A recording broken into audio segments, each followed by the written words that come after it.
ঈদের সালাতের জন্য কিভাবে আসা যাওয়া করা সুন্নাহ? ঈদের সালাতের জন্য পায়ে হেঁটে আসা যাওয়া সুন্নাহ। আব্দুল্লাহ ইবনে উমর রাদিয়াল্লাহু হতে বর্ণিত, তিনি বলেন, নবী করিম সাল্লাল্লাহু আলাইহি ওয়াসাল্লাম পায়ে হেঁটে ঈদগাহে যাওয়া আসা করতেন।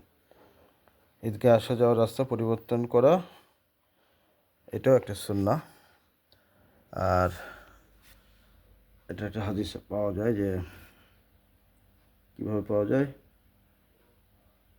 জাবের ইবনে আব্দুল্লাহ রাদিয়াল্লাহু থেকে বর্ণিত, তিনি বলেন, নবী করিম সাল্লাল্লাহু আলাইহি ওয়াসাল্লাম ঈদগাহে আসা এবং যাওয়ার রাস্তা পরিবর্তন করে নিতেন। তাহলে আমাদেরও করা উচিত। সহিহ আল বুখারী প্রথম খণ্ড 414 নম্বর পৃষ্ঠা, হাদিস নম্বর 929। আল্লাহ পাক এইভাবে হাদিসগুলো পৌঁছে দেওয়ার মাধ্যমে, সৎ আমলের মাধ্যমে আল্লাহ পাক আমাকে নাজাতের রাস্তা দেখিয়ে দিক, আমিন। এবং যারা শুনবে তারা যেন আমল করতে পারে। আখিরু দাওয়ানা আলহামদুলিল্লাহি রাব্বিল আলামিন।